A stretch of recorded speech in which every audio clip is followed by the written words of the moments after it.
test for series. The geometric series, which not only could we decide whether or not it converged or diverged, but we could actually find the value of the infinite series, which is super rare. Okay, that's not something you can typically do.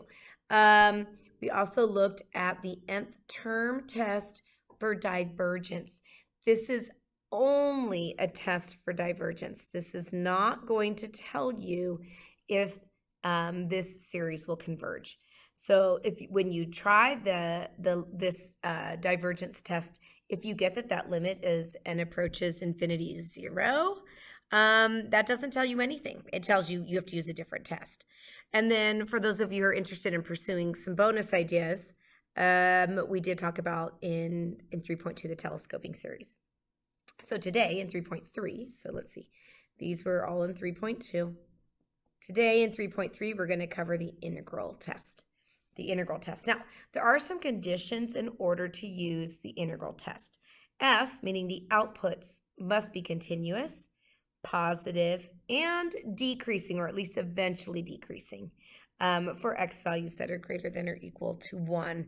And you might go x, I thought we were using n. Well, we'll kind of see how this ends up working out. Okay, so let me get to our page here. The integral test. This idea is simple, but super powerful. We could prove that a series diverges or converges by comparing them to integrals, specifically improper integrals. This will not give you the value of the series. Remember, our geometric series, we had a formula. If r was less than 1, we had a formula to find the actual value of the series. We cannot do that when we're using the integral test. It will just tell us, does it converge or does it diverge? Here's what happens. If you take your expression, this says k, we often use n, for our infinite series, and we write this as an improper integral with the same bounds. Notice this goes from 1 to infinity for the series, 1 to infinity for the improper integral. I am going to switch my input variable to x instead of n or k. And if the integral diverges, so does the series. If the integral converges, so does the series. You might wonder, why would that be? Well, what happens here is, remember that an integral is an accumulation of area. It is an accumulation of area. So if I have these inputs here, wherever k starts at, maybe k starts at 1, but it could start at something else, or n, whatever variable we're using as our input variable for our series, we'd get these outputs,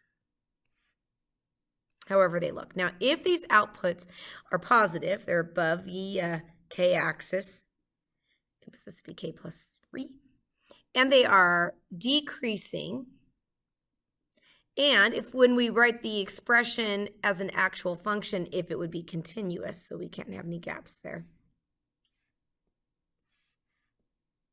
Then if we took the integral of this and we modeled the area, if this integral converges and the area eventually down here would get to 0, okay, we're converging this down and this converges down, or not even necessarily to 0, but to a specific number here. And this is modeling the accumulation, the adding up, which is what a series does. Then they will both converge. Now, this doesn't mean that they converge to the same amount. So the integral maybe converges to 1. That does not mean the series converges to 1. It just means the series converges. However, if the integral never does converge, it just diverges, because that limit does not exist when you do the definite improper integral here, then that means the series also diverges. And it's because they're both talking about the summation of these terms, which we're actually going to talk a little bit more about when we get to the next page. All right, let's look at example 1. So if I think about what this function looks like, first of all, if I plug in positive values here for n, these are all going to have positive outputs. Okay, and actually, let me model this in terms of x. I'm going to change this to a definite integral, improper integral from 1 to infinity of 1 over 3x plus 4 dx. Notice my variable change for my input variable. Well, each of these outputs here, for all of this, the terms of this expression, they're going to always be positives. I'm plugging in positives. They also will be decreasing. If I plug in larger and larger values for x, the denominator will get larger and larger. So this is a decreasing function. And by the way, for the interval that I'm looking at, it is continuous. These are the three things that must be true in order for me to be able to do this integral. I can only do this with a continuous values on this integral. Okay, now there is a domain restriction here at -4/3, but those are not my limits from 1 to infinity, so I can continue on. These conditions must be listed every single time you do this problem, this type of problem. Every time you use the integral test, you must list those three conditions, and you should check them. If one of those conditions is not met, you cannot use the integral test. So I'm going to use the process of an improper integral, which is a limit. I'll replace this with a. As a approaches infinity, you could have chosen a different variable, from 1 to a of 1 over 3x plus 4 dx.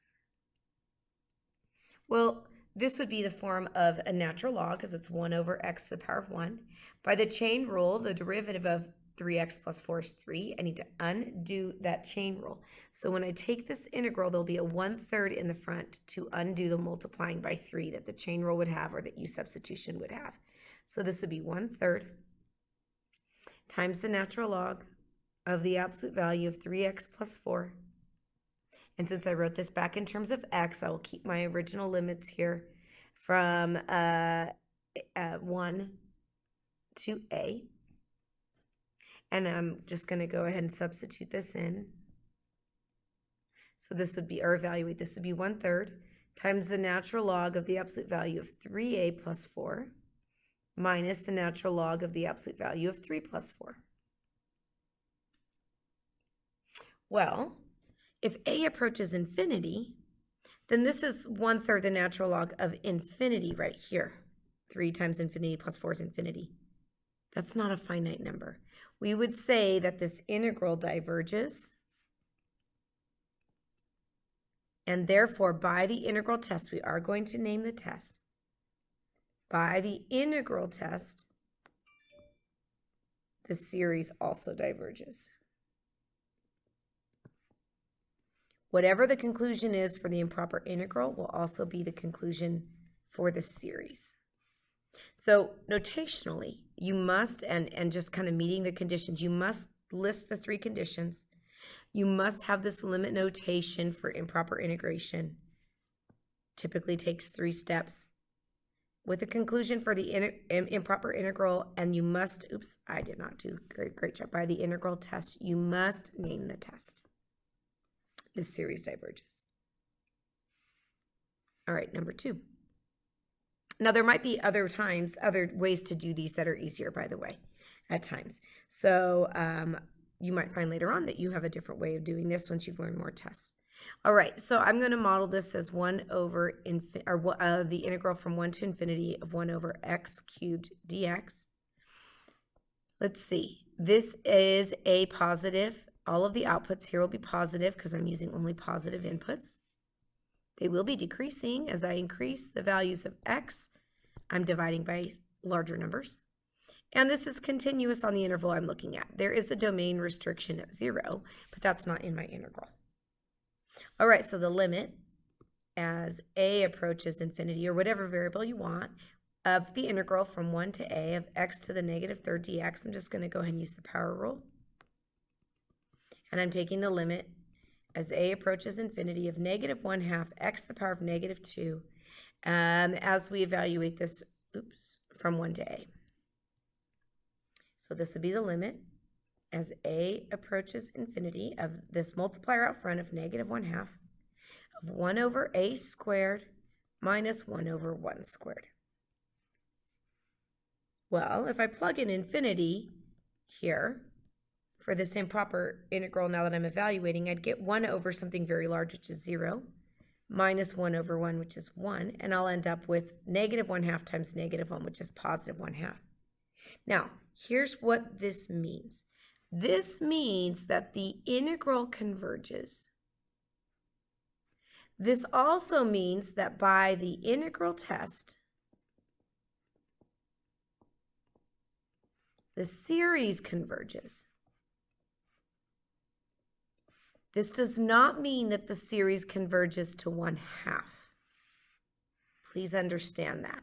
It just means that the pattern overall of this area model is a good fit here for us to see that eventually this converges, this integral converges, so we eventually start converging what we're adding on here to a finite number, and so the series will converge, but it doesn't converge to 1/2 necessarily. We actually don't know what it converges without using a computer model here.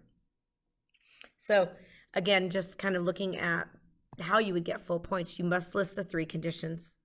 You must use the limit notation for improper integration.